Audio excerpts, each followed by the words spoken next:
پنجاب کے دل میں واقع ایک ایسا علاقہ جہاں قانون حکومت کا نہیں بلکہ ذمہ داروں اور سرداروں کی انا کا چلتا تھا۔ یہاں کی مٹی گندم کی فصلوں سے زیادہ غیرت اور بدلے کے خون سے سیراب ہوتی تھی۔ اس علاقے میں دو ہی نام گونجتے تھے، میر حویلی اور داؤد گھڑی۔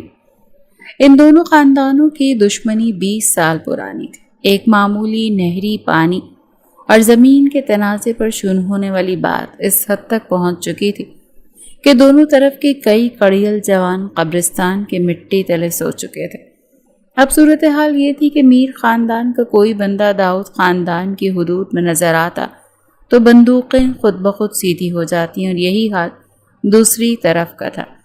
میر حویلی کے وسیع صحن میں پرانے برگد کے درخت کے نیچے اونچے چبوترے پر شاہ میر بیٹھا تھا۔ سفید کلفدار کرتا شلوار، کاندھے پر کالی کشمیری شال اور پیروں میں چمڑے کا روایتی خصہ۔ اس کے چہرے کی ساخت ایسی تھی کہ دیکھنے والا پہلی نظر میں ہی روب سے آنکھیں جھکا لے۔ گہری کالی آنکھیں جن میں ہمیشہ ایک سرد موہری اور غصہ رہتا تھا، اور چہرے پر تراشی ہوئی کالی داڑھی۔ اس کا وفادار ملازم اور بچپن کا دوست کرمداد بھاگتا ہوا آیا۔ سردار جی غضب ہو گیا، کرمداد نے ہانپتے ہوئے کہا۔ شاہ میر نے اپنی گہری آنکھوں کو آہستہ سے اٹھایا۔ اس کی انگلیوں میں موجود تسبیح کی گردش رکی۔ اس نے انتہائی ٹھہرے ہوئے مگر بھاری لہجے میں پوچھا، کیا ہوا کرمداد؟ کسی کی موت آئی ہے جو میر حویلی کی حدود میں اس طرح ہانپ رہے ہو؟ سردار جی، وہ داؤد خاندان کی لڑکی حیا داؤد، وہ اپنے سفید گھوڑے پر سوار ہو کر ہماری شمالی سرحدوں کی زمینوں کی طرف آئی ہے۔ ہمارے مزاروں نے اسے روکا تو اس نے کوڑا لہراتے ہوئے کہا، زمینیں میروں کی ہوں یا غیروں کی، داؤد کے گھوڑے راستے نہیں بدلا کرتے۔ شاہ میر کے چہرے کی رگیں تن گئیں، اس کی مٹھیاں بھیج گئیں۔ اس نے شال کو کاندھے پر درست کیا اور چبوترے سے اٹھ کھڑا ہوا۔ اس کا 6 فٹ کا قدر چوڑا سینہ اس کے جلال کو مزید بڑھا رہا تھا۔ ایک لڑکی داؤد خاندان کی ایک چھوٹی سی ہمارے مردوں کو للکار رہی ہے اور تم لوگ تماشا دیکھ رہے ہو؟ شاہ میر کی آواز میں شیر کی سی گرج تھی۔ گاڑی نکالو کرمداد، آج اس مغرور لڑکی کو یہ بتانا پڑے گا کہ میروں کی زمین پر قدم رکھنے کی قیمت کیا ہوتی ہے۔ دھند کی ایک موٹی چادر نے پوری زمین کو اپنی لپیٹ میں لے رکھا تھا۔ حیا داؤد اپنے سفید اصیل گھوڑے پر سوار ہوا سے باتیں کر رہی تھی۔ اس کے سر پر سرخ چادر تھی جو ہوا کے دوش پر اڑ رہی تھی، اور اس کی بڑی بڑی کالی آنکھیں اس وقت غصے اور فخر سے چمک رہی تھیں۔ وہ اپنے چچا اور بھائیوں کی طرح نڈر تھی، اسے کسی میر کا کوئی خوف نہیں تھا۔ اچانک دھند سے پار شاہ میر کی تیز رفتار کالی جیپ نمودار ہوئی۔ ڈرائیور نے شاہ میر کے اشارے پر حیا کے گھوڑے کے بالکل سامنے زوردار بریک لگائی۔ ٹائروں کی چیخ نے خاموش ماحول کو چیر دیا۔ گھوڑا بری طرح سے بدک گیا۔ اس نے اگلی ٹانگ ہوا میں بلند کی اور حیا کا توازن بگڑ گیا۔ وہ ایک دردناک چیخ کے ساتھ کچے راستے کی مٹی پر جا گری۔ اس کے ہاتھ پر نوکیلے پتھروں کی وجہ سے خراش آئی اور خون کا ایک باریک قطرہ ابھر آیا۔ اس کے سر سے چادر سرک کر زمین پر گر گئی۔ جیپ کا بھاری دروازہ کھلا۔ شاہ میر باہر نکلا۔ اس نے اپنے سیاہ چمڑے کے بوٹ کو زمین پر جمایا اور آہستہ سے حیا کی طرف بڑھا۔ اس کے چہرے پر کوئی پشیمانی نہیں بلکہ ایک فاتحانہ اور حقارت آمیز مسکراہٹ تھی۔ لگتا ہے داؤد خاندان نے اپنی بیٹیوں کو گھوڑے کی لگام تھامنا تو سکھایا ہے، لیکن عقل کا استعمال سکھانا بھول گئے۔ شاہ میر نے حیا کے اوپر کھڑے ہو کر سرد لہجے میں کہا۔ حیا نے غصے سے تل ملا کر اپنے ہاتھ کی مٹی جھاڑی۔ وہ ایک دم کھڑی ہوئی اور شاہ میر کے بالکل قریب آ گئی۔ وہ قد میں اس سے چھوٹی تھی لیکن اس کا حوصلہ آسمان جتنا تھا۔ شاہ میر شاہ، تمہاری یہ مجال؟ تم نے جان بوجھ کر گاڑی میرے گھوڑے کے سامنے روکی۔ اگر مجھے کچھ ہو جاتا تو تمہاری یہ جیپ اور یہ حویلی داؤد خاندان کے جوانوں کے ہاتھوں راکھ کا ڈھیر بن چکی ہوتی۔ حیا نے اپنی انگلی شاہ میر کے چہرے کے سامنے لہرا کر کہا۔ تو شاہ میر کی مسکراہٹ غائب ہو گئی۔ اس نے ایک دم جھٹکے سے حیا کی کلائی کو پکڑا۔ اس کی گرفت اتنی سخت تھی کہ حیا کے منہ سے ایک سسکاری نکلی۔ شاہ میر نے اسے اپنے اور قریب کھینچا، یہاں تک کہ حیا کو اس کی سانسوں کی تپش اپنے چہرے پر محسوس ہونے لگی۔ یہ انگلی دوبارہ میرے سامنے مت اٹھانا حیا داؤد، شامیر نے چبا چبا کر کہا۔ اس کی آنکھیں انگارے برسا رہی تھیں۔ یہ میروں کا علاقہ ہے، یہاں کی ہوا بھی میری اجازت کے بغیر نہیں چلتی۔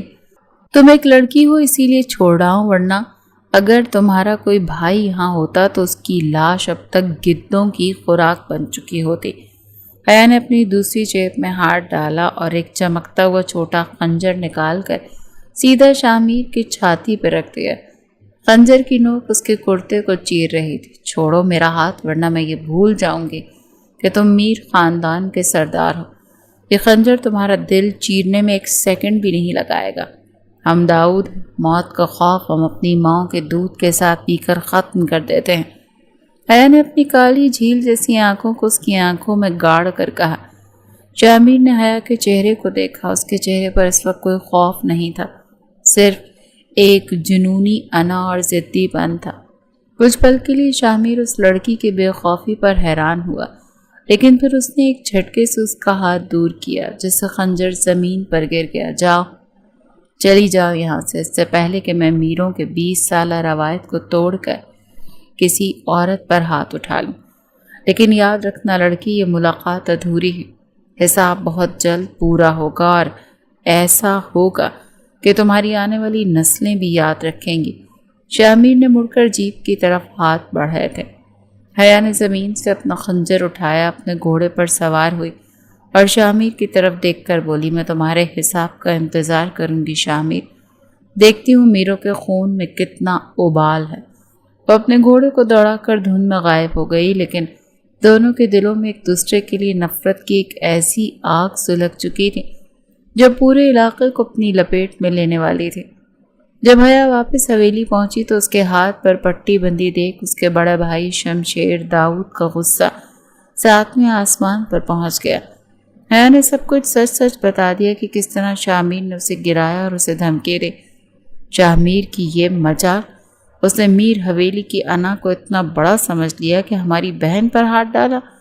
شمشیر نے اپنی کلاشن کو اٹھاتے ہوئے چلا کر کہا، بابا سائیں، اب پانی سر سے گزر چکا۔ اگر آج ہم نے خاموشی اختیار کی تو لوگ کہیں گے کہ داؤد میروں سے ڈر گئے۔ جلال خان حیا کے باپ نے گہرا سانس لیا اور اپنی مونچھوں کو تاؤ دیتے ہوئے کہا، جاؤ شمشیر، میروں کو ان کی اوقات یاد دلاؤ، لیکن یاد رہے وار ایسا ہونا چاہیے کہ شامیر تڑپ اٹھے۔ اگلے ہی رات شامیر کے چچا سردار زمان شاہ، جو کہ بہت ضعیف تھے اور میر خاندان کے بزرگ مانے جاتے تھے، اپنے مزاروں کے ساتھ اپنی شوگر مل سے واپس آ رہے تھے۔ راستے کے ایک ویران موڑ پر شمشیر داؤد اور اس کے آدمیوں نے اس کی گاڑی پر اندھا دھند فائرنگ کر دی۔ گولیوں کی تڑتڑاہٹ سے پورا جنگل گونج اٹھا۔ سردار زمان شاہ کے کاندھے اور پیٹ میں 3 گولیاں لگیں اور ان کے محافظ وہیں ڈھیر ہو گئے۔ شمشیر داؤد ہوا میں فائرنگ کرتا ہوا یہ نعرہ لگا کر بھاگ گیا، یہ داؤد خاندان کا جواب ہے۔ جب سردار زمان شاہ کو خون میں لت پت میر حویلی لایا گیا تو وہاں کوہرام مچ گیا۔ شامیر جب ہاسپٹل پہنچا اور اپنے چچا کو زندگی اور موت کی کشمکش میں دیکھا تو اس کا دماغ معاف ہو گیا۔ ڈاکٹر نے کہا کہ اگلے 24 گھنٹے بہت اہم ہیں اور بچنے کے چانسز بہت کم۔ شامیر ہاسپٹل کوریڈور میں کھڑا تھا اور اس کا پورا وجود غصے سے کانپ رہا تھا۔ اس کی آنکھیں جو پہلے کالی تھیں اب خون کی طرح سرخ ہو چکی تھیں۔ اس نے کرمداد کا گریبان پکڑا۔ کرمداد، گاڑی نکالو اور حویلی کی تمام بندوق برداروں کو بیدار کر دو۔ آج کوئی قانون نہیں چلے گا، آج صرف شامیر کا قانون چلے گا۔ اس کی آواز میں وہ دیوانگی تھی جسے دیکھ کر امداد کا جگر بھی کانپ گیا۔ سردار جی، آپ کیا کرنے والے ہیں؟ داؤد گڑھی پر حملہ کرنا مطلب سیدھی جنگ ہے۔ یہ جنگ انہوں نے شروع کی ہے کرمداد، اب اس کا انجام میں کروں گا۔ انہوں نے میرے بزرگ کے خون سے ہولی کھیلی ہے، میں ان کی سب سے قیمتی چیز چھین لوں گا۔ میں داؤد خاندان کا غرور، ان کی عزت، حیا داؤد کو اٹھا لاؤں گا۔ رات کا پچھلا پہر تھا اور داؤد گھڑی پر گہری خاموشی تاری تھی۔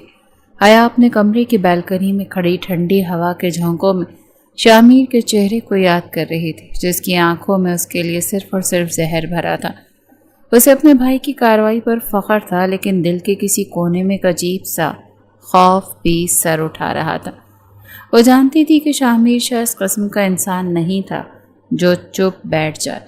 اچانک ایک زوردار دھماکے سے حویلی کا مرکزی لوہے کا دروازہ ٹوٹ کر زمین پر آ گرا۔ فائرنگ کی تڑتڑاہٹ سے رات کا سکوت یکسر بدل گیا۔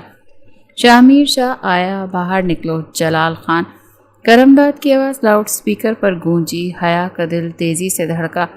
وہ بھاگتی ہوئی نیچے صحن کی طرف آئی۔ وہاں منظر انتہائی خوفناک تھا۔ میر خاندان کے 50 سے زائد مسلح جوانوں نے داؤد گڑھی کو چاروں طرف سے گھیر رکھا تھا اور ان کے درمیان شاہ شاہ کھڑا تھا۔ اس کے ہاتھ میں خودکار رائفل تھی اور چہرے پر موت کی جیسی سختی۔ جلال خان اور شمشیر داؤد اپنے محافظوں کے ساتھ بندوقیں تانے باہر نکلے۔ شاہ تمہاری یہ مجال کہ تم داؤد گڑھی کے اندر پیر رکھو، تم یہاں سے زندہ واپس نہیں جاؤ گے، شمشیر نے چلا کر کہا اور رائفل کا رخ شاہ کی طرف کیا۔ لیکن اس سے پہلے کہ شمشیر ٹریگر دباتا، شاہ نے پلک جھپکنے میں اپنی رائفل کا رخ بدلا اور شمشیر کے دائیں بازو پر گولی مار دی۔ گولی شمشیر کے گوشت کو چیرتی ہوئی نکل گئی اور اس کی بندوق ہاتھ سے چھوٹ کر گر گئی۔ شمشیر درد سے کراہتا وہ گھٹنوں کے بل بیٹھ گیا۔ شمشیر، حیا چلائی اور اپنے بھائی کی طرف بھاگی، لیکن شاہ نے ایک دم آگے بڑھ کر حیا کے لمبے بالوں کو پیچھے سے دبوچ لیا اور اسے ایک جھٹکے سے اپنے سینے سے لگا لیا۔ اس نے اپنی پسٹل نکالی اور سیدھی حیا کی کن پٹی پر رکھ دی۔ ایک قدم بھی آگے مت بڑھانا جلال خان، ورنہ اپنی اس لاڈلی کے دماغ کے چیتھڑے اڑتے دیکھو گے۔ شاہ کی خوفناک گرج نے سب کو سانپ سنگھا دیا۔ تمام عورتیں اندر دبکی بیٹھی تھیں۔ شاہ میری بیٹی کو چھوڑ دو، جو دشمنی ہے مردوں کی، عورت کو بیچ میں مت لاؤ۔ جلال خان کی آواز میں پہلی بار بے بسی جھلکی۔ شاہ نے حیا کے بالوں پر اپنی گرفت مزید سخت کی، جس سے حیا کا چہرہ اوپر اٹھ گیا اور اس کی کالی جھیل جیسی آنکھیں شاہ کی سرخ انگارہ آنکھوں کے بالکل سامنے آ گئیں۔ حیا درد اور غصے سے تڑپ رہی تھی، لیکن اس نے رونا نہیں سیکھا تھا۔ میرے بزرگ ہاسپٹل میں زندگی اور موت کی جنگ لڑ رہے ہیں۔ جلال خان، تم نے ہمارے گھر کا سکون برباد کیا، اب میں تمہارے گھر کی عزت اٹھا کر لے جا رہا ہوں۔ شاہ نے سرد لہجے میں کہا، لیکن میں کوئی چور نہیں جو اسے اغوا کر کے لے کے جائے۔ میں اسے ایک قیدی بنا کر لے جاؤں گا، لیکن دنیا کی نظر میں یہ میرے خاندان کی بہو بنے گی۔ کیا بکواس کر رہے ہو شاہ میں مر جاؤں گی، پر تم جیسے درندے سے کبھی شادی نہیں کروں گی، حیا نے اس کے چنگل میں تڑپتے ہوئے کہا۔ شاہ نے اس کے کان کے پاس جھک کر انتہائی دھیمی اور زہریلی آواز میں کہا، تم سے پوچھ کون رہا ہے حیا داؤد؟ تمہارے پاس تو دو ہی راستے ہیں جلال خان، یا تو ابھی سی وقت مولوی صاحب کو اندر بلاؤ اور اس مغرور لڑکی کا نکاح میرے نام کرو، یا پھر کل صبح اپنے جوان بیٹے شمشیر کی لاش کا تحفہ وصول کرو۔ فیصلہ تمہارا ہے۔ اس کی آواز میں زخمی شیر کی دھاڑ تھی۔ جلال خان اپنے زخمی بیٹے کو دیکھا جو خون میں لت پت پڑا تھا، اور پھر اپنی بیٹی کو دیکھا جو اسی قید میں تھی۔ میروں کے جوانوں نے ہر طرف سے ان پر بندوقیں تان رکھی تھیں۔ داؤد خاندان اس وقت شاہ کے جال میں پوری طرح پھنس چکا تھا۔ مولوی صاحب کو بلا، جلال خان نے ہارے ہوئے لہجے میں سر جھکا کر کہا۔ حیا کی آنکھوں سے پہلی بار بے بسی کے آنسو ٹپک پڑے۔ اس نے شاہ کی طرف دیکھا، جو ایک فاتحانہ اور ظالمانہ مسکراہٹ کے ساتھ اسے دیکھ رہا تھا۔ رات کے اندھیرے میں بندوقوں کے سائے تلے داؤد گڑھی کے صحن میں حیا داؤد کا نکاح شاہ سے پڑھا دیا گیا۔ حیا نے روتے ہوئے اپنی انا کو مٹی میں ملتے دیکھ کر دستخط کیے۔ نکاح کے فوراً بعد شاہ حیا کو بازو سے پکڑ کر اپنی جیپ کی فرنٹ سیٹ پر پٹک چکا تھا۔ جیپ تیز رفتاری سے میر حویلی کی طرف روانہ ہوئی۔ پوری راہ حیا نے ایک لفظ نہیں کہا، وہ بس کھڑکی سے باہر دیکھتی رہی۔ اس کے دل میں شاہ کے لیے نفرت کی آگ اب لاوے کی شکل اختیار کر چکی تھی۔ جب وہ میر حویلی پہنچے تو شاہ نے اسے کھینچ کر حویلی کے سب سے اوپری حصے میں واقع اپنے وسیع کمرے میں لا کر پھینک دیا۔ کمرہ شاہ کی شخصیت کی طرح سیاہ اور سفید رنگوں کا تھا، جہاں کوئی شوخ رنگ نہیں تھا۔ یہ تمہاری نئی دنیا ہے حیا داؤد، معاف کیجیے گا حیا شاہ شامیر نے اپنی شال اتار کر بیڈ پر پھینکتے ہوئے طنزیہ کہا۔ حیا کھڑی ہو گئی۔ اس نے اپنے آنسو پہنچے اور شامیر کے بالکل سامنے آ کر کھڑی ہو گئی۔ اس کی آنکھوں میں اب خوف کی جگہ ایک شیطانی چمک تھی۔ تم نے میرے جسم پر تو اپنا نام لکھوا لیا شامیر، لیکن یاد رکھنا اس حویلی میں اب تمہاری موت کا سامان تیار ہوگا۔ میں تمہاری زندگی کو وہ جہنم بناؤں گی کہ تم خود مجھ سے موت کی بھیک مانگو گے، حیا نے چیلنجنگ لہجے میں کہا۔ شامیر ایک دم آگے بڑھا۔ اس نے حیا کو بیڈ کے ساتھ لگی لکڑی کی دیوار سے جا لگایا اور اپنے دونوں ہاتھ اس کے چہرے کے دونوں طرف دیوار پر ٹکا دیے۔ ان کے درمیان اب 1 انچ کا فاصلہ بھی نہیں تھا۔ حیا کو شامیر کے دل کی دھڑکن صاف سنائی دے رہی تھی۔ میں جہنم سے نہیں ڈرتا حیا، میں خود اس آگ کا سردار۔ تم میر حویلی کی سردارنی بن کر نہیں آئی، تم یہاں ایک قیدی بن کر آئی۔ جب تک میرے چچا ہاسپٹل سے صحیح سلامت واپس نہیں آتے تم اس کمرے سے باہر قدم بھی نہیں رکھو گی، شامیر نے اس کی آنکھوں میں جھانکتے ہوئے کہا۔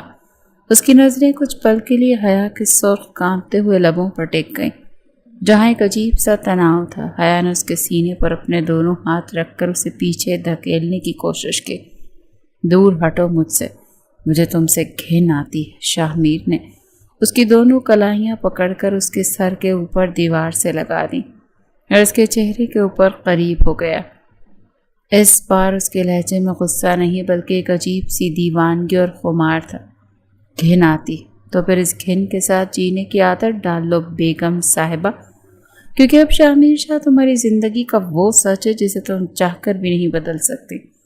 اس نے حیا کی کلائیوں کو چھوڑا، اس کے گال پر اپنی انگلی کی پشت کو آہستہ سے پھیرا، ایک ایسا لمس جس نے حیا کے پورے وجود میں کرنٹ دوڑا دیا۔ اس کا دل زوروں سے دھڑک اٹھا۔ شاہ مڑ کر کمرے سے باہر نکل گیا، دروازہ باہر سے لاک کر دیا۔ حیا وہیں فرش پر بیٹھ گئی، اپنے گال کو چھوتے ہوئے، جہاں شامیر کا لمس ابھی بھی چل رہا تھا، اور اس نے سوچا کہ یہ ایک ایسی دشمنی تھی جس میں نفرت کے ساتھ ساتھ ایک عجیب سا جنون بھی شامل ہو رہا تھا۔ 1 ہفتہ گزر چکا تھا۔ شامیر کے چچا کی حالت اب خطرے سے باہر تھی، لیکن شامیر نے حیا کو آزاد نہیں کیا۔ وہ روز رات کو کمرے میں آتا، دونوں کے درمیان لفظی جنگ ہوتی، لیکن اس جنگ کے پیچھے ایک الگ ہی کہانی جنم لے رہی تھی۔ شامیر حیا کی نڈرتا کا اسیر ہوتا جا رہا تھا اور حیا شامیر کی چھپی ہوئی سچائیوں کو دیکھ رہی تھی۔ ایک رات حویلی میں شدید طوفان آیا، بجلی چلی گئی اور کھڑکیوں کے شیشے تیز ہوا سے بجنے لگے۔ حیا کو بچپن سے اندھیرے اور بجلی کی کڑک سے خوف آتا تھا۔ وہ کمرے کے کونے میں گھٹنوں میں سر دیے بیٹھی تھی۔ اچانک دروازہ کھلا، شامیر ہاتھ میں موم بتی لیے داخل ہوا۔ اس نے دیکھا کہ حیا خوف سے کانپ رہی ہے۔ اس کا سارا غصہ ایک پل میں غائب ہو گیا۔ وہ جلدی سے حیا کے پاس فرش پر بیٹھا، اس نے موم بتی ایک طرف رکھی اور حیا کے کاندھوں پر ہاتھ رکھا۔ حیا کیا ہوا؟ شامیر کی آواز میں پہلی بار وہ نرمی تھی جو حیا نے کبھی نہیں سنی۔ حیا نے جیسے شامیر کو دیکھا، وہ اپنے سارے غصے اور نفرت کو بھول کر ایک دم شامیر کے سینے سے جا لگی اور اس کے کرتے کو مضبوطی سے پکڑ لیا۔ شامیر، مجھے اندھیرے سے ڈر لگتا ہے، پلیز مجھے اکیلا مت چھوڑنا، حیا نے روتے ہوئے کہا۔ شامیر کا پورا وجود شل ہو گیا۔ اس نے اپنی باہیں حیا کے گرد پھیلائیں اور اسے اپنے سینے میں چھپا لیا۔ اس نے حیا کے سر پر اپنے لب رکھ کر اسے تسلی دینے لگا۔ حیا کی کب آنکھ لگی، کب وہ بے خبر اس کی پناہوں میں سمٹ کر سوئی، اسے کچھ خبر نہ ہوئی۔ اس رات میر اور داؤد کی 20 سالہ دشمنی اس اندھیرے کمرے میں موم بتی کی دھیمی روشنی میں پگھل رہی تھی۔ دونوں کو احساس ہو رہا تھا کہ وہ ایک دوسرے سے جتنی نفرت کرتے تھے، اب ان کے دلوں میں اتنی ہی شدید دیوانگی اور محبت جنم لے چکی تھی۔ طوفان والی رات کے بعد سے میر حویلی کے اس کمرے کی ہوا بدل چکی تھی۔ صبح ہونے پر حیا کو اس بات پر خود سے شدید غصہ تھا۔ وہ ایک کمزور لمحے میں اپنے سب سے بڑے دشمن کے سینے سے جا لگی تھی، جبکہ شامیر کے دل میں حیا کی معصومیت نے ایک عجیب سا تلاطم برپا کر دیا تھا۔ وہ جتنا حیا کو تکلیف دینا چاہتا تھا، اب اتنا ہی اس کی طرف کھنچتا چلا جا رہا تھا۔ حیا بیڈ پر بیٹھی اپنے لمبے بالوں کو سلجھا رہی تھی کہ شامیر کمرے میں داخل ہوا۔ اس کے ہاتھ میں ایک چمکتا ہوا چاندی کا تھال تھا جس میں ناشتہ رکھا تھا. کھا لو اسے. میں نہیں چاہتا کہ تمہارے گھر والے یہ کہیں کہ میرو نے ان کی بیٹی کو بھوکا مار دیا. شاہ میر نے تھال سائڈ ٹیبل پر رکھتے ہوئے سرد لہجے میں کہا، لیکن اس کی نظریں حیا کے چہرے پر تھم گئی جو صبح کی دھوپ میں گلاب کی طرح چمک رہا تھا. حیا نے اپنے بال ایک طرف جھٹکے اور حقارت سے تھال کو دیکھا. مجھے بھوک نہیں. شاہ میر شاہ، یہ کھانا لے جاؤ یہاں سے. حیا داؤد ابھی اتنی کمزور نہیں پڑی جو تمہارا لایا کھائے. حیا نے ضد ہو کر کہا. شاہ میر کے ابرو تن گئے. وہ چند قدم چلتا ہوا حیا کے بالکل پاس آیا اور بیڈ پر اس کے سامنے جھک گیا. اس نے ایک ہاتھ سے حیا کی ٹھوڑی کو مضبوطی سے دبوچا اور اس کا چہرہ اوپر اٹھایا، اتنا کہ اب دونوں کے چہرے بہت قریب تھے. گرم سانسیں ایک دوسرے کے چہرے کو جھلسا رہی تھیں. میں نے محبت سے دینا نہیں سیکھا حیا، نہ ہی میں انکار سننے کا عادی ہوں. اب تم سیدھی طرح کھاؤ گی یا میں اپنا طریقہ استعمال کروں؟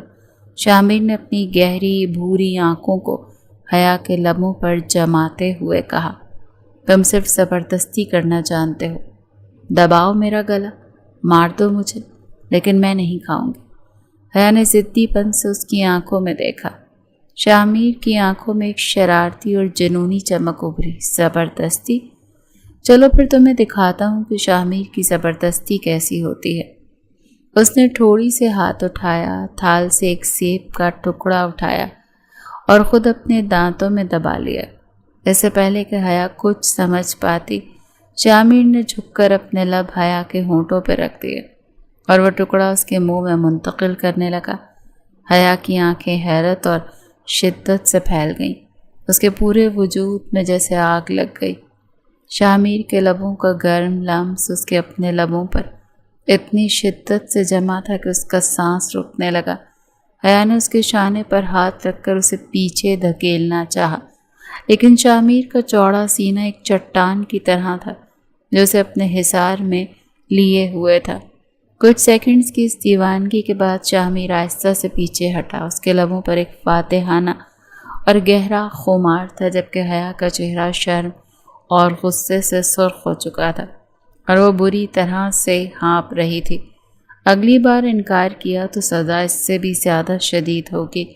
شاہ میر شاہ کی سردارنی. شاہ میر نے اپنی انگلی سے حیا کے گال کو چھوتے ہوئے کہا اور کمرے سے باہر نکل گیا، جبکہ حیا اپنے کانپتے ہوئے لبوں پر ہاتھ رکھے اسے جاتا دیکھتی رہی. اس کا دل اتنی تیزی سے دھڑک رہا تھا جیسے پسلیوں سے باہر نکل جائے گا. کچھ دیر بعد میر حویلی میں ایک بڑی پنچایت کا انعقاد ہوا. چونکہ شاہ میر کے چچا اب ٹھیک ہو کر گھر آ چکے تھے، اس لیے علاقے کے دیگر وڈیرے اور سردار اس خاندانی دشمنی کو ختم کرانے کے لیے جمع ہوئے. جلال خان حیا کے باپ بھی اپنے آدمیوں کے ساتھ وہاں موجود تھے، لیکن شمشیر داؤد اپنے زخموں کی وجہ سے نہیں آیا. شاہ میر اونچے چبوترے پر بیٹھا تھا اور حیا کو بھی حویلی کی خواتین کے ساتھ اوپری منزل کے جھروکے سے یہ سب دیکھنے کی اجازت تھی.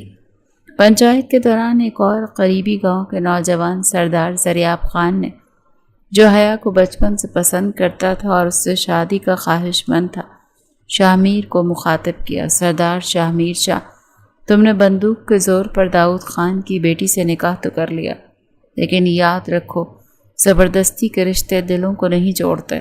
اگر تم میں غیرت ہے تو حیا کو آزاد کرو، وہ میروں کی حویلی کی قیدی بننے کے لائق نہیں. زریاب نے للکارتے ہوئے کہا. جھروکے کے پیچھے کھڑی حیا نے دیکھا کہ زریاب کی یہ بات سنتے ہی شاہ میر کے چہرے کا رنگ بدل گیا. اس کی آنکھوں میں حسرت اور غصے کا ایک ایسا طوفان اٹھا کہ اس نے چبوترے پہ رکھا وہ چائے کا کپ وہیں فرش پر پٹخ دیا جو چور چور ہو گیا. شاہ میر اپنی جگہ سے اٹھا. اس نے اپنی بندوق اٹھائی اور سیدھا چلتا زریاب کے سامنے آ کر کھڑا ہو گیا. ماحول میں موت کا سناٹا سا چھا گیا. زریاب خان، اپنی زبان کو لگام دو ورنہ یہیں کاٹ کر تمہارے کتوں کو ڈال دوں گا. حیا اب میری بیوی اور شاہ اپنی عورتوں کو کبھی نہیں چھوڑتے. شاہ میر کی آواز میں وہ دبدبا تھا کہ زریاب کا رنگ فق ہو گیا. حیا داؤد اب اس دنیا میں وجود نہیں رکھتی. وہ حیا شاہ میر شاہ ہے، میر خاندان کی عزت، میری بیوی، اور شاہمیر اپنی جان دے سکتا ہے لیکن اپنی عورت پر کسی دوسرے مرد کی نظر بھی برداشت نہیں کر سکتا۔ اگر دوبارہ اس کا نام تمہاری زبان پر آیا تو تمہارا پورا خاندان اس علاقے سے ہی مٹا دیا جائے گا۔ شاہ کی آواز حویلی کی دیواروں سے ٹکراتی ان کے کانوں پر ہتھوڑے کی مانند گونج رہی تھی۔ اوپر کھڑی حیا کا دل یہ سن کر ایک عجیب سے احساس سے بھر گیا۔ شاہمیر کی آواز میں حیا کے لیے جو حق ملکیت اور جنون تھا، اس نے حیا کے اندر ایک عجیب سی ہلچل مچا دی۔ وہ جو اب تو خود کو قیدی سمجھ رہی تھی، اسے احساس ہوا کہ شاہمیر اسے دنیا کے سامنے اپنے سب سے بڑی طاقت اور عزت مانتا ہے۔ پنچایت ختم ہونے کے بعد رات کے اندھیرے میں شاہمیر اپنے کمرے میں داخل ہوا۔ وہ شدید غصے میں تھا۔ زریاب کی باتیں اس کے دماغ میں ہتھوڑے کی طرح بج رہی تھی۔ اس نے آتے اپنی رائفل دیوار کے ساتھ پٹخی اور شیشے کے سامنے کھڑا ہو کر اپنے کرتے کے اوپر کے بٹن کھول دیے۔ حیا نے اس کے غصے کو دیکھا۔ وہ بیڈ سے اٹھی اور آہستہ سے اس کے پیچھے سے جا کر کھڑی ہو گئی۔ آئینے میں دونوں کی نظریں ٹکرائیں۔ تمہیں اتنا غصہ کیوں آ رہا ہے شاہمیر؟ زریاب نے غلط تو نہیں کہا تھا؟ تم نے زبردستی ہی تو کی ہے میرے ساتھ، حیا نے اسے اکسانے کے لیے دھیمی آواز میں کہا۔ شاہمیر ایک دم مڑ کر حیا کے دونوں کاندھوں کو دبوچ لیا اور اسے آئینے کے ساتھ جا لگایا۔ اس کا چہرہ حیا کے چہرے سے چند ملی میٹر دور تھا۔ اس کی سانسوں کی گرمی حیا کے چہرے کو جھلسا رہی تھی۔ تم جاننا چاہتی ہو مجھے غصہ کیوں آ رہا ہے؟ شاہمیر کی آواز میں ایک بے بس کر دینے والا جنون تھا۔ کیونکہ میں برداشت نہیں کر سکتا کہ کوئی دوسرا مرد تمہارا نام بھی لے۔ حیا، تم میری نفرت ہو، میرا بدلہ ہو، لیکن اب تم میرا وہ جنون بن چکی ہو جس کے بغیر میں سانس بھی نہیں لے سکتا۔ زریاب کیا، اگر خدا کی بنائی اس پوری دنیا میں بھی تمہاری طرف دیکھا تو میں اس دنیا کو ہی آگ لگا دوں گا۔ حیا نے شاہمیر کی آنکھوں میں دیکھا۔ وہاں اب نفرت کا کوئی نام و نشان نہیں تھا۔ وہاں صرف اور صرف ایک تڑپتی ہوئی دیوانی محبت تھی جو اپنی انا کے پردے چاک کر کے باہر آ رہی تھی۔ حیا کا اپنا دفاع بھی ٹوٹنے لگا۔ اس کے ہاتھ خود بخود شاہمیر کے چوڑے سینے پر آ ٹکے، لیکن اس بار اسے دور دھکیلنے کے لیے نہیں بلکہ اس کے دل کی دھڑکن کو محسوس کرنے کے لیے۔ شاہمیر، حیا کے لبوں سے صرف اس کا نام ہی نکل سکا۔ شاہمیر نے حیا کے چہرے کو اپنے دونوں ہاتھوں کے پیالے میں لیا۔ اس کے انگوٹھے نے حیا کے نچلے لب کو آہستہ سے چھوا۔ بولو حیا، کیا اب بھی تمہیں مجھ سے گھن آتی ہے؟ کہ تمہارا دل اب بھی میرے لیے صرف نفرت اگلتا ہے؟ شاہمیر نے انتہائی مخمور اور رومانوی لہجے میں پوچھا۔ تو حیا نے اپنی آنکھیں بند کر لیں۔ اس کی پلکوں پر ایک آنسو چمکا۔ اس نے اپنا سر نفی میں ہلایا اور دھیمی آواز میں بولی، نہیں، اب یہاں نفرت نہیں، کچھ اور ہے جو مجھے برباد کر رہا ہے۔ اپنے دل کی اس کیفیت سے میں خود انجان، سمجھ نہیں آ رہا کہ آخر میرے ساتھ ایسا کیوں ہو رہا ہے۔ شاہمیر نے مسکرا کر اس کے ماتھے پر اپنے لب رکھ دیے۔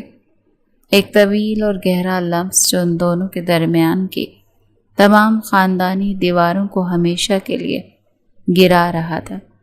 شاہمیر کے لبوں کا لمس جب حیا کے ماتھے سے ہٹا تو حیا نے آہستہ سے اپنی کالی جھیل جیسی آنکھیں کھولی۔ کمرے میں صرف ایک دھیمی سی روشنی جل رہی تھی جس میں شاہمیر کا روایتی سخت چہرہ مکمل طور پر محبت کے خمار میں ڈوبا ہوا نظر آ رہا تھا۔ وہ سردار جو پوری دنیا کے سامنے ایک چٹان تھا، اس وقت حیا کے سامنے اپنے دل کے سارے اوزار ڈال چکا تھا۔ تم نے کیا کہا حیا؟ دوبارہ کہو۔ شاہمیر نے حیا کی کمر کے گرد اپنی مضبوط باہیں پھیلاتے ہوئے اسے اپنے اور قریب کیا۔ اب ان کے درمیان ہوا کا گزرنا بھی ناممکن تھا۔ حیا کا دل پسلیوں سے باہر نکلنے کو تیار تھا۔ اس کی سانسیں اکھڑ رہی تھیں۔ اس نے شاہمیر کے کلفدار کرتے کو اپنی مٹھیوں میں جکڑ لیا تاکہ وہ گر نہ جائے اور شرم سے اپنی نظریں جھکا لیں۔ میں نے کہا، اب مجھے تم سے گھن نہیں آتی، اور حیا نے انتہائی دھیمی کانپتی ہوئی آواز میں کہا۔ اس کی آواز شرم و حیا سے کانپ رہی تھی۔ صرف اتنا؟ اور کے بعد شامر نے ایک دلکش مگر شرارتی مسکراہٹ کے ساتھ اس کی ٹھوڑی کو اپنی انگلی سے اٹھایا، یہاں تک کہ حیا کو دوبارہ اس کی بھوری چمکتی آنکھوں کا سامنا کرنا پڑا۔ میں نے اس دل میں 20 سال کی نفرت پال رکھی تھی حیا داؤد، اور تم نے اسے چند ہفتوں میں راکھ کر دیا۔ اب مجھے پورا سچ سننا ہے، بولو، کیا اس داؤد خاندان کی ضدی لڑکی کو میروں کے سردار سے عشق ہو گیا ہے؟ حیا نے اپنے سرخ ہوتے گالوں کو چھپانے کے لیے اپنا سر شامیر کے چوڑے سینے پر ٹکایا تو شامیر کے دل کی دھڑکن تیز ہو گئی، اس کے کانوں میں گونج رہی تھی، جو بالکل حیا کے اپنے دل کی طرح دیوانی ہو چکی تھی۔ ہاں، ہو گیا ہے عشق۔ حیا نے اس کے سینے پر اپنا چہرہ چھپاتے ہوئے اپنے سچے جذبات کا اعتراف کر ہی دیا۔ جب تم پنچایت میں زریاب کے سامنے کھڑے ہوئے تھے نا، جب تم نے کہا تھا کہ میں تمہاری عزت ہوں، اس لمحے میرا سارا غرور، میری ساری انا تمہارے قدموں میں گر گئی۔ شامیر شاہ، میں اپنی آخری سانس تک اب صرف تمہاری ہوں۔ یہ سننا تھا کہ شامیر کے ضبط کا بندھن ٹوٹ گیا۔ اس نے حیا کو ایک جھٹکے میں اپنی گود میں اٹھا لیا۔ حیا کے منہ سے ایک ہلکی سی چیخ نکلی اور اس نے اپنے دونوں ہاتھ خود بخود شامیر کے گلے میں ڈال دیے۔ شامیر اسے بیڈ کی طرف لے گیا اور نرمی سے مخملی بستر پر لٹا دیا۔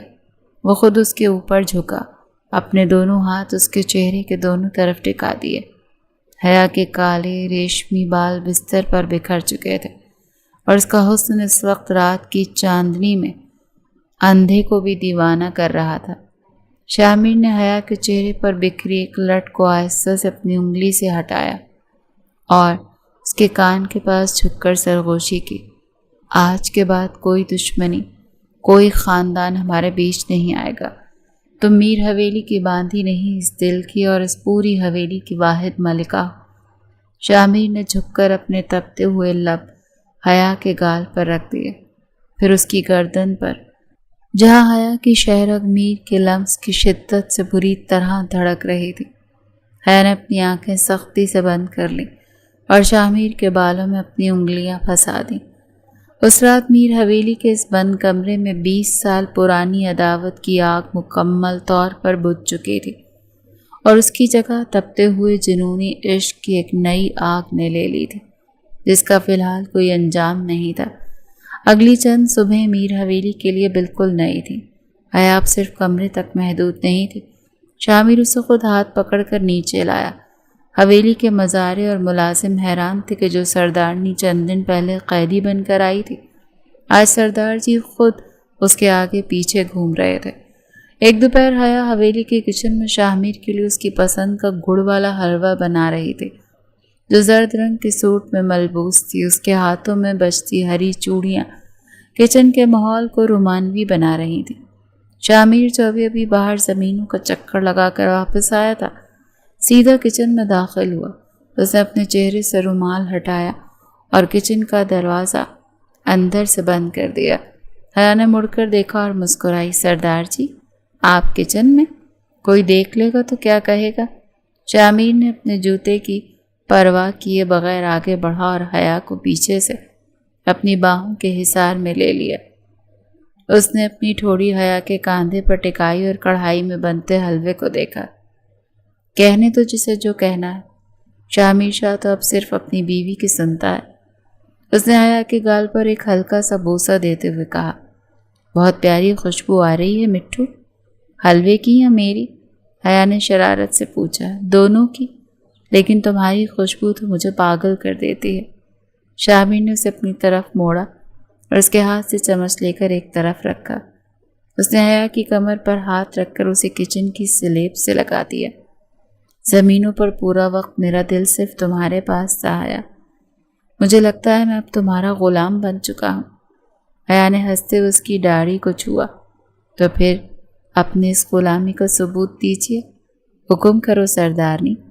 شامیر نے اس کی آنکھوں میں جھانکتے ہوئے کہا، مجھے اپنی ان بندوقوں اور گولیوں سے دور رکھیے شامیر، میں نہیں چاہتی کہ ہمارے اس پیار کو کسی کی نظر لگے۔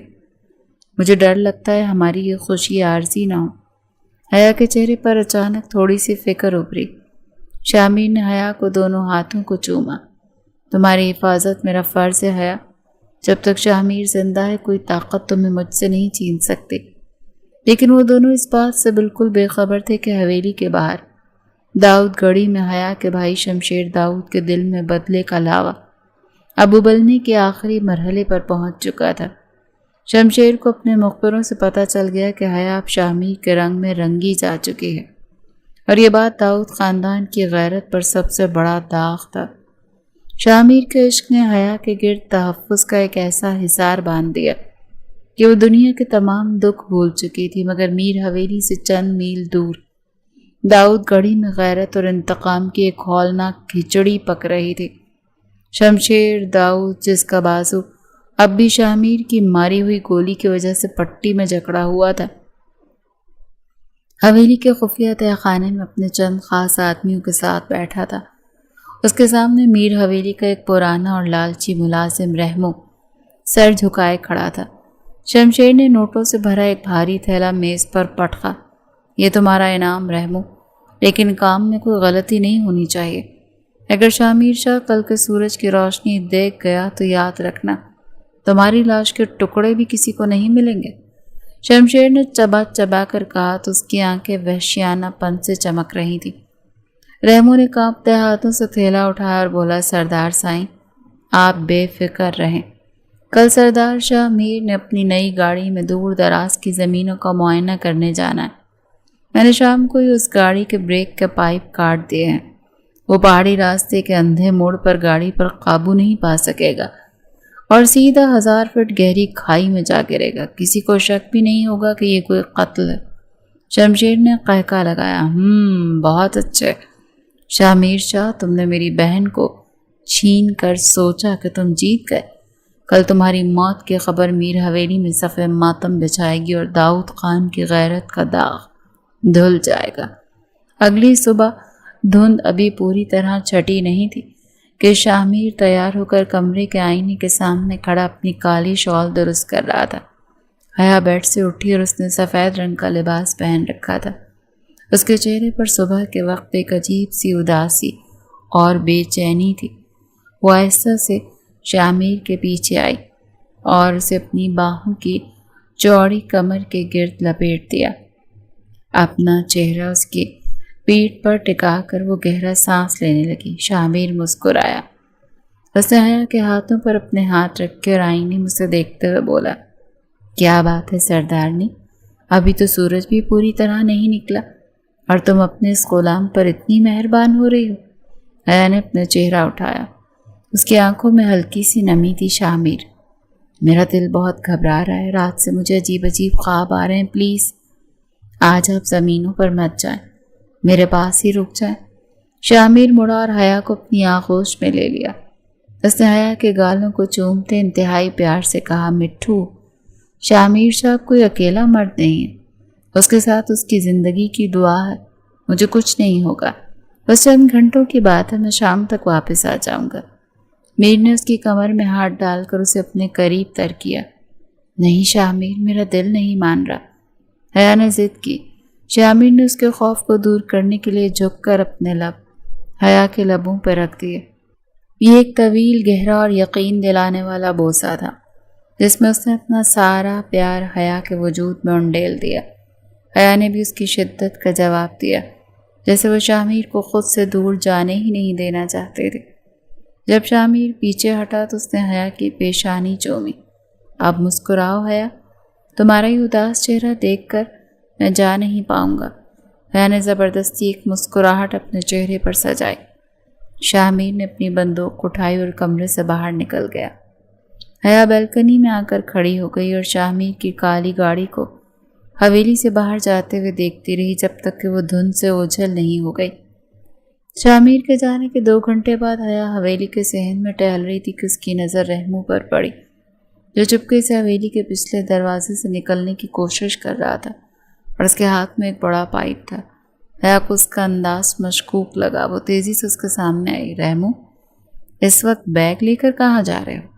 اور تمہارے چہرے پر یہ ہوائیاں کیوں اڑی ہوئی ہیں؟ حیا نے سردانی کے روب سے پوچھا۔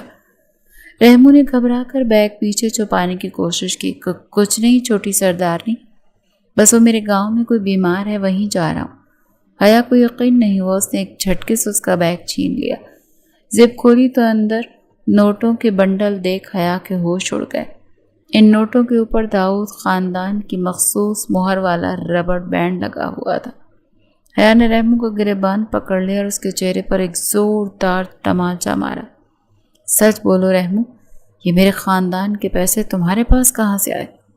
تم نے میرے شاہ کے ساتھ کیا کیا؟ بولو ورنہ میں تمہیں ابھی اسی وقت گولی مار دوں گی۔ حیا کی آنکھوں میں اس وقت داؤد خاندان کا وحشی پن جاگ اٹھا تھا۔ رحمو گھٹنوں کے بل گر پڑا اور روتے ہوئے بولا، سردارنی جی مجھے معاف کر دیں، مجھے شمشیر سائی نے مجبور کیا تھا، میں نے سردار شاہ میر کی گاڑی کے بریک کاٹ دیے، وہ پہاڑی راستے پر گئے، اب تک تو ان کی گاڑی۔ حیا کے کانوں میں جیسے دھماکہ ہوا، اس کے پیروں تلے سے زمین نکل گئی۔ شاہ میر، بریک فیل، پہاڑی راستہ۔ اس نے ایک سیکنڈ بھی ضائع نہیں کیا، وہ بھاگتی ہوئی حویلی کے استبل کی طرف گئی جہاں اس کا سفید اصیل گھوڑا بندھا ہوا تھا۔ اس نے کسی کو کچھ نہیں بتایا، نہ محافظوں کو بلایا، وہ گھوڑے پر سوار ہوئے اسی پہاڑی راستے کی طرف دوڑا دیا۔ ہوا اس کے چہرے پر تھپڑ مار رہی تھی، اس کی چادر کہیں راستے میں گر گئی تھی، اس کے بال ہوا میں اڑ رہے تھے اور روتے ہوئے صرف ایک ہی دعا مانگ رہی تھی کہ یا اللہ میرے شاہ میر کو بچا لے، اگر اسے کچھ ہوا تو میں اس پوری دنیا کو آگ لگا دوں گی۔ دوسری طرف شاہ میر پہاڑی راستوں کے خطرناک موڑ پر گاڑی چلا رہا تھا کہ اچانک سامنے سے ایک تیز رفتار ٹرک آیا۔ شاہ میر نے ٹرک سے بچنے کے لیے گاڑی کا بریک دبایا، لیکن پیڈل بالکل فری تھا اور گاڑی کی رفتار کم ہونے کے بجائے بڑھنے لگی۔ شاہ میر نے گھبرا کر دوبارہ بریک مارا، لیکن بریک پوری طرح فیل ہو چکے تھے۔ گاڑی بے قابو ہو کر پہاڑی کی ڈھلان کی طرف بڑھ رہی تھی جہاں آگے ایک گہری کھائی تھی، موت اس کے بالکل سامنے تھی۔ شاہ میر نے اسٹیئرنگ کو پوری طاقت سے گھمایا تاکہ گاڑی کو پہاڑ کی چٹان سے ٹکرا کر روکا جا سکے، لیکن گاڑی چٹان سے ٹکرا کر 3 قلابازیاں کھاتی ہوئی سڑک کے کنارے لگی حفاظتی باڑ کو توڑ کر کھائی کے دہانے پر جا کر رک گئی۔ گاڑی کا اگلا حصہ ہوا میں لٹک رہا تھا اور وہ کسی بھی وقت نیچے گر سکتی تھی۔ شاہ میر کا سر اسٹیئرنگ سے ٹکرانے کی وجہ سے بری طرح زخمی ہو چکا تھا، اس کے چہرے پر خون بہہ رہا تھا، وہ نیم بے ہوشی کی حالت میں تھا۔ اسی وقت حیا اپنے گھوڑے کو دوڑاتی وہاں پہنچی۔ گاڑی کی حالت دیکھ اس کا کلیجہ منہ کو آ گیا۔ شاہ میر! حیا نے ایک دلسوز چیخ ماری اور گھوڑے سے کود کر گاڑی کی طرف بھاگی۔ گاڑی آہستہ آہستہ نیچے کی طرف سرک رہی تھی۔ حیا نے اپنی جان کی پرواہ کیے بغیر گاڑی کا پچھلا دروازہ کھولا اور اندر جھک کر شاہ میر کا بازو پکڑ لیا۔ شاہ میر، ہوش میں آؤ پلیز، باہر نکلو، گاڑی نیچے گر رہی ہے۔ حیا نے روتے ہوئے پوری طاقت سے اسے کھینچنے کی کوشش کی۔ شاہ میر نے اپنی بھاری آنکھیں کھولی، اس نے حیا کے روتے ہوئے چہرے کو دیکھا۔ حیا، تم یہاں سے بھاگو، گاڑی گر جائے گی۔ وہ بے ہوشی میں بھی اسی لیے فکر مند تھا۔ میں آپ کے بغیر کہیں نہیں جاؤں گی، اگر مرنا ہے تو ہم ساتھ مریں گے، حیا نے چلا کر کہا اور اپنی پوری طاقت لگا کر شاہ میر کو گاڑی سے باہر کھینچا۔ جیسے ہی شاہ میر کا پورا جسم گاڑی سے باہر سڑک پر گرا، گاڑی کا توازن بگڑا اور وہ ایک ہولناک آواز کے ساتھ 1000 فٹ گہری کھائی میں جا گری، جہاں چند سیکنڈ بعد ایک زوردار دھماکہ ہوا اور آگ کے شعلے بلند ہو گئے۔ حیا نے شاہ میر کو اپنے سینے سے لگا رکھا تھا، دونوں سڑک پر پڑے ہانپ رہے تھے۔ شاہ میر موت کے منہ سے واپس آ چکا تھا، صرف اور صرف حیا کی دیوانی محبت کی وجہ سے۔ شاہ میر نے اپنے زخمی ہاتھ سے حیا کے آنسو پونچھے اور کمزور آواز سے مسکرایا، تم نے مجھے پھر بچا لیا میری سردارنی۔ حیا نے اس کے چہرے کو چوما، اس کے خون کو اپنے لباس پر جذب کرتے ہوئے بولی، میں نے کہا تھا نا شاہ میر، کوئی خاندان، کوئی دشمنی ہمیں جدا نہیں کر سکتی۔ شاہ میر حیا کی گود میں سر رکھے نیم بے ہوشی کی حالت میں تھا۔ اس کے ماتھے سے بہتا وہ خون حیا کے سفید لباس پر گرا تو ایسا لگا جیسے کسی نے سفید چادر پر سرخ گلاب بکھیر دیے ہوں۔ حیا دیوانوں کی طرح اپنے دوپٹے کے پلوں سے اس کا خون صاف کر رہی تھی۔ اس کے لب مسلسل شاہ میر کے چہرے، آنکھوں اور ماتھے کو چوم رہے تھے۔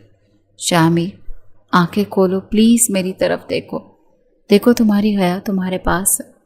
حیا کی آواز میں ایک ایسی تڑپ تھی تو چٹانوں کو بھی پگھلا دے۔ چہرے پر خوف، ماتھے پر پسینہ اور آنکھوں میں اس کے لیے جان دینے کا جذبہ صاف نظر آ رہا تھا۔ اس نے اپنا زخمی اور کپ کپاتا ہوا ہاتھ اٹھا کر حیا کے گال پہ رکھا۔ حیا، اگر گاڑی کے ساتھ تم بھی نیچے گر جاتی تو میں جی کر کیا کرتا؟ شاہ کی آواز بھاری اور مخمور تھی۔ حیا نے اس کے ہاتھ کو اپنے دونوں ہاتھوں میں جکڑ کر اپنے لبوں سے لگایا۔ اگر میں گر جاتی تو بھی تمہاری باہوں میں ہوتی شاہ میر۔ مجھے اپنی زندگی سے زیادہ تمہاری سانسوں کی فکر ہے۔ اب چلو ہمیں یہاں سے نکلنا ہے۔ ابھی رحمو کی نشاندہی پر وہاں پہنچ چکے تھے۔ شاہ میر کی حالت دیکھ کر کرمداد کا خون کھول اٹھا، لیکن شاہ میر نے اسے خاموش رہنے کا اشارہ کیا۔ اسے ہاسپٹل لے جایا گیا جہاں اس کے ماتھے پر ٹانکے لگے اور پٹی کی گئی۔ رات کو جب وہ میر حویلی کے اپنے اسی سیاہ سفید کمرے میں واپس آئے تو شاہ میر بیڈ سے ٹیک لگائے بیٹھا تھا۔ حیا ہاتھ میں گرم دودھ کا گلاس لیے کمرے میں داخل ہوئی۔ اس نے اب اپنا لباس بدل لیا تھا، لیکن اس کے چہرے کی تھکن اور فکر اب بھی برقرار تھی۔ وہ بیڈ کے کنارے بیٹھی دودھ کا گلاس شاہ میر کے لبوں سے لگا دیا۔ شاہ میر نے 2 گھونٹ لی اور پھر حیا کے ہاتھ سے گلاس لے کر سائڈ ٹیبل پر رکھ دیا۔ اس نے حیا کا ہاتھ پکڑ کر اسے اپنا قریب کھینچا، یہاں تک کہ حیا اس کے سینے سے جا لگی۔ آج اگر تم نہ آتی حیا تو شاہ میر شاہ کی کہانی تو ختم ہو چکی ہوتی۔ اس نے حیا کے ریشمی بالوں میں اپنی انگلیاں پھنساتے ہوئے کہا۔ حیا نے اس کے سینے پر اپنا ہاتھ رکھا اور اس کی آنکھوں میں جھانکتے ہوئے بولی، شاہ میر، شمشیر میرا بھائی ضرور ہے، لیکن اس نے جو بزدلانہ وار کیا اس کے بعد میرا اس خاندان سے کوئی رشتہ نہیں رہا۔ میں اب صرف تمہاری ہوں۔ اگر تم چاہو تو داؤد گھڑی پر چڑھائی کر دو، میں تمہارے ساتھ کھڑی ہوں۔ شاہ میر نے حیا کے لبوں پر اپنی انگلی رکھتی نہیں۔ شمشیر نے چھپ کر وار کیا تھا، لیکن شاہ میر شاہ سامنے سے وار کرتا ہے۔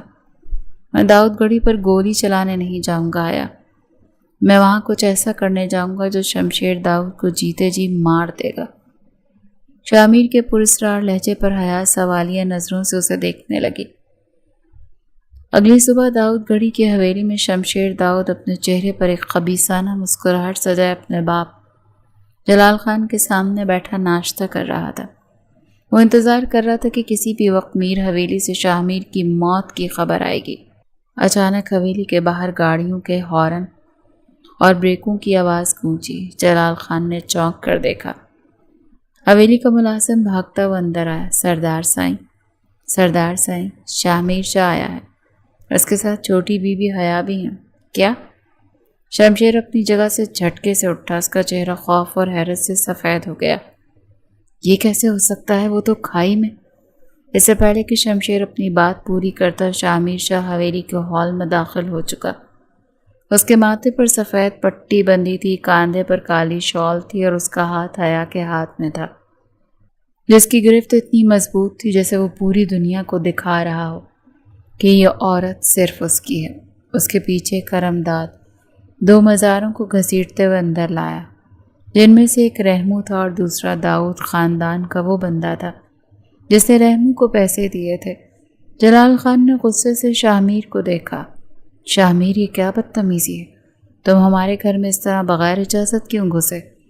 شاہ میر نے حیا کا ہاتھ چھوڑا اور ایک قدم آگے بڑھ کر شمشیر داؤد کے بالکل سامنے کھڑا ہو گیا۔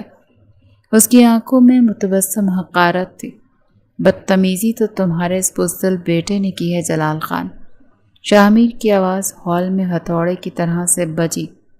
اس نے میروں کے سردار کو مارنے کے لیے گاڑی کے بریک کاٹنے کا گھٹیا پلان بنایا۔ رحمو کو داؤد خاندان کے نوٹوں کے بنڈل دیے گئے۔ رحمو نے سب اگل دیا۔ جلال خان نے حیرت سے شمشیر کی طرف دیکھا۔ شمشیر، کیا یہ سچ ہے؟ شمشیر نے نظریں جھکا لیں۔ اس کے پاس انکار کا کوئی راستہ نہیں تھا۔ شاہ میر نے زوردار قہقہ لگایا۔ جلال خان، میں چاہتا تو تمہارے اس بیٹے کی لاش ابھی حویلی کے باہر لٹکا دیتا۔ میرے 50 جوان باہر کھڑے ہیں، لیکن میں ایسا نہیں کروں گا۔ میں شمشیر کو گولی مار کر اسے شہید نہیں بنانا چاہتا، میں اسے اس کی سب سے بڑی ہار کی زندگی دینا چاہتا ہوں۔ شاہ میر مڑا اور حیا کا ہاتھ دوبارہ تھام لیا۔ شمشیر داؤد، تم نے مجھے مارنا چاہا تاکہ تم اپنی بہن کو واپس لا سکو اور اپنی غیرت کا بدلہ لے سکو، تو اب دیکھو تمہاری بہن حیا داؤد، جس نے اپنی جان پر کھیل کر مجھے اس گاڑی سے نکالا، وہ میروں کی قیدی نہیں ہے، وہ مجھ سے، شاہ میر شاہ سے محبت کرتی ہے، وہ داؤد خاندان کی دشمن بن چکی ہے میرے لیے۔ حیا نے شمشیر اور اپنے باپ جلال خان کی طرف دیکھا، صاف اور کڑکدار آواز میں بولی، بابا سائیں، بھائی شمشیر نے جو کیا، اس کے بعد میں اس خاندان کا نام اپنے ساتھ لگانا گناہ سمجھتی ہوں۔ میں شاہ میر شاہ کی بیوی ہوں اور اپنی آخری سانس تک میر حویلی کی وفادار رہوں گی۔ آپ کا بیٹا ایک بزدل ہے۔ شمشیر کے لیے یہ بات کسی گولی سے زیادہ تکلیف دہ تھی۔ اس کی اپنی سگی بہن اس کے سب سے بڑے دشم کے ساتھ کھڑی ہو کر اسے بزدل کہہ رہی تھی۔ شمشیر غصے اور شرمندگی سے وہیں زمین پر بیٹھ گیا۔ اس کی انا کا جنازہ اس کے اپنے ہی گھر میں نکل چکا تھا، اور یہی شاہ میر کا سب سے بڑا بدلہ تھا۔ داؤد گڑھی کو ان کی اوقات دکھانے کے بعد جب شاہ میر اور حیا میر حویلی واپس پہنچے تو ماحول یکسر بدل چکا۔ شاہ میر کے دل میں حیا کے لیے عزت اور محبت اب اس حد تک بڑھ چکی تھی کہ وہ حیا کے بغیر ایک پل بھی تصور نہیں کر سکتا تھا۔ شام کے وقت حویلی کے وسیع ٹیرس پر چاندنی پھیلی ہوئی تھی۔ حیا بالکنی کی ریلنگ سے ٹیک لگائے چاند کو دیکھ رہی تھی کہ اچانک دو مضبوط باہیں اس کے پیٹ کے گرد لپٹ گئیں اور شاہ میر نے اسے پیچھے سے اپنے حصار میں لے لیا۔ اس نے اپنا چہرہ حیا کے ریشمی اور گیلے بالوں میں چھپا دیا جن سے چنبیلی کی خوشبو آ رہی تھی۔ آج تم نے جو میرے لیے کیا حیا، اس کے بعد میں آفیشلی تمہارا قیدی بن چکا ہوں۔ شاہ میر نے اس کے کان کی لو پر اپنے لب رکھتے ہوئے سرگوشی کی۔ حیا کے پورے وجود میں ایک میٹھا سا ارتعاش پیدا ہوا۔ اس نے اپنے ہاتھ شاہ میر کے باہوں پہ رکھ دیے۔ میں نے تو صرف اپنی دنیا بچائی ہے شاہ میر۔ جب میں نے اس گاڑی کو کھائی کی طرف جاتے دیکھا تو مجھے لگا کہ میری اپنی روح مجھ سے الگ ہو رہی ہے۔ شاہ میر نے اسے اپنی طرف موڑا۔ چاند کی روشنی حیا کے چہرے پر پڑ رہی تھی جس سے وہ کسی حور کی طرح چمک رہی تھی۔ شاہ میر کی نظریں حیا کے ان گلابی لبوں پر جم گئیں جو ہلکے سے کانپ رہے تھے۔ تم اتنی خوبصورت کیوں ہو حیا؟ تمہاری یہ خوبصورتی اور نڈر پن مجھے ہر روز ایک نیا دیوانہ بنا دیتا ہے، شاہ میر نے انتہائی رومانوی اور دھیمے لہجے میں کہا۔ اس نے جھک کر حیا کے لبوں کو اپنے لبوں کے حصار میں لیا۔ اس بار اس کے لمس میں کوئی غصہ اور بدلہ، کوئی معاہدہ نہیں تھا۔ اس میں صرف اور صرف ایک تڑپتی ہوئی بے انتہا اور جنونی محبت کا خمار تھا جس میں دونوں پگھل رہے تھے۔ حیا نے اپنی باہیں شاہ میر کے گلے میں ڈال دیں اور خود کو پوری طرح سے اس کے حوالے کر دیا۔ چاندنی رات گواہ تھی کہ جو رشتہ بندوق کی نوک پر شروع ہوا وہ اب روحوں کے ایسے ملن میں بدل چکا تھا جسے دنیا کی کوئی طاقت نہیں توڑ سکتی تھی۔ شمشیر داؤد اپنی حویلی میں ہونے والی ذلت کو برداشت نہیں کر پا رہا تھا۔ اس کا دماغ اب مکمل طور پر مفلوج ہو چکا تھا اور اس پر صرف ایک ہی دھن سوار تھی، شاہ میر شاہ کی موت۔ اس نے میر یا داؤد کے قوانین، پنچایت اور اپنے باپ کی غیرت کو پس پشت ڈال کر علاقے کے بدنام ترین ڈاکوؤں اور کرائے کے قاتلوں کو بھاری رقم دے کر اپنے ساتھ ملا لیا۔ آج رات میر حویلی پر آخری حملہ ہوگا۔ وہاں کوئی مرد، کوئی عورت، کوئی بچہ زندہ نہیں بچنا چاہیے۔ شاہ میر شاہ کی لاش مجھے چوراہے پر لٹکتی ہوئی چاہیے۔ شمشیر نے کالی رات کے اندھیرے میں اپنے وحشی ساتھیوں کے سامنے چبا چبا کر کہا۔ دوسری طرف میر حویلی پر سکون طاری تھا۔ شاہ میر اور حیا اپنے کمرے کی بالکنی میں بیٹھے چائے پی رہے تھے کہ اچانک حویلی کے باہر تعینات محافظوں کی چیخیں اور اندھا دھند فائرنگ کی آوازیں گونج اٹھی۔ کلاشنکوفوں کی تڑتڑاہٹ سے پورا علاقہ لرز اٹھا۔ سرکار! شمشیر داؤد نے باہر سے 100 سے زائد بندے لے کر حویلی پر حملہ کر دیا۔ کرمداد زخمی حالت میں کمرے کا دروازہ کھول کر اندر داخل ہوا۔ اس کے کاندھے سے خون بہہ رہا تھا۔ شاہ میر کی آنکھوں میں ایک دم میر خاندان کا روایتی جلال جاگ اٹھا۔ اس نے اپنی خود کا رائفل اٹھائی اور اس کے میگزین لوڈ کیے۔ شاہ میر! میں بھی آپ کے ساتھ چلوں گی، حیا نے دیوار سے لٹکی ہوئی ایک پستل اٹھاتے نڈر لہجے میں کہا۔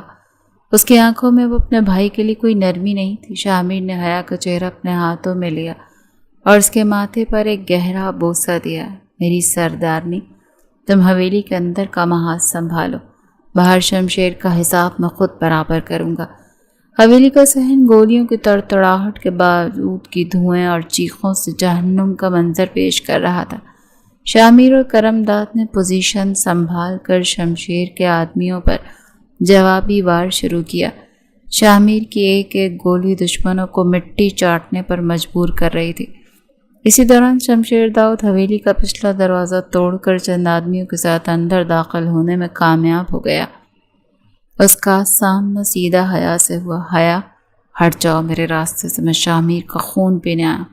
شمشیر نے وحشت سے چلا کر کہا، شمشیر تم میرے بھائی نہیں، ایک درندے ہو اور درندے کا انجام صرف موت ہوتا ہے۔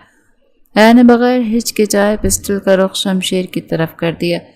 شمشیر نے جیسے ہی حیا پر وار کرنا چاہا، پیچھے سے شامیر کی آواز گونجی، شمشیر داؤد۔ شمشیر جیسے ہی مڑا، شامیر نے اپنی رائفل کی گولی سیدھی اس کے سینے کے پار کر دی۔ شمشیر کی بندوق ہاتھ سے چھوٹ گئی، اس کی آنکھیں پھیل گئیں اور وہ ایک بھاری آواز کے ساتھ حویلی کے سنگ مرمر کے فرش پر گر پڑا۔ اس کے منہ سے خون کا فوارہ چھوٹا اور وہیں ڈھیر ہو گیا۔ اپنے آقا کو مرتا دیکھ باہر باقی بچے، ڈاکو اور قاتل دم دبا کر بھاگ کھڑے ہوئے۔ میر حویلی نے یہ جنگ جیت لی۔ اس خونریز رات کے بعد جلال خان حیا کے باپ خود میر حویلی آئے۔ اپنے بیٹے کے اس پاگل پن اور بزدلانہ حرکت پر ان کا سر شرم سے جھک گیا۔ انہوں نے شاہمیر کے سامنے اپنے ہاتھ جوڑ دیے، شاہمیر شاہ، میرے بیٹے نے جو کیا وہ معافی کے لائق نہیں، لیکن میری بیٹی حیا نے تمہاری حویلی کی جو عزت رکھی، اس کے ساتھ قمیر اور داؤد کی اس 20 سالہ دشمنی کو ہمیشہ کے لیے دفن کر دو۔ جلال خان کی آنکھوں میں آنسو تھے اور شامیر نے آگے بڑھ کر اپنے سسر جلال خان کے ہاتھ پکڑے، انہیں گلے سے لگا لیا۔ بابا سائیں، دشمنی تو اسی رات ختم ہو گئی تھی جس رات حیا میر حویلی کی سردارنی بنی تھی۔ اب ہمارے درمیان صرف اور صرف محبت کا رشتہ ہے۔ حیا نے اپنے باپ کے پیر چھوئے اور جلال خان نے روتے ہوئے اپنی بیٹی کے سر پر ہاتھ رکھ کر اسے ڈھیروں دعائیں دی۔ 20 سال پرانی عداوت کا دھواں ہمیشہ کے لیے چھٹ چکا تھا اور دونوں خاندانوں کے درمیان امن قائم ہو گیا تھا۔ 1 سال بعد میر حویلی روشنیوں سے جگمگا رہی تھی۔ موقع تھا شامیر اور حیا کے ہاں ننھے وارث کی پیدائش کا۔ پوری حویلی میں جشن کا سما تھا اور داؤد اور میر خاندان کے لوگ ایک ہی میز پر بیٹھ کر خوشیاں منا رہے تھے۔ رات کی آخری پہر جب سب مہمان چلے گئے، شامیر اپنے کمرے میں داخل ہوا۔ حیا زرد اور سنہری رنگ کے روایتی جوڑے میں ملبوس گجرے پہنے بیڈ پر بیٹھی چاند کو دیکھ رہی تھی۔ شامیر آہستہ سے اس کے پاس آیا اور اسے اپنی آغوش میں سمو لیا۔ اس نے حیا کے ہاتھوں کو اپنے لبوں سے لگا لیا جہاں گجروں کی دھیمی خوشبو بکھر رہی تھی۔ شکریہ حیا، شامیر شاہ کی زندگی کو جہنم سے جنت بنانے کے لیے، اس نے مخمور آواز میں کہا۔ حیا نے اپنی کالی جھیل جیسی آنکھیں اس کی بھوری آنکھوں میں گاڑ دی اور مسکرا کر بولی، میں نے کہا تھا نا سردار جی، یہ عشق و آتش کی کہانی ہے۔ یہاں نفرت کی آگ جتنی بھی شدید ہو، جیت ہمیشہ محبت کے جنون کی ہی ہوتی ہے۔ شامیر نے جھک کر اس کے لبوں پر اپنی محبت بھرے لمس کی مہر ثبت کر دی اور چاندنی رات ان دونوں کے اس لازوال جنونی اور پاکیزہ عشق پر گواہ بن گئی۔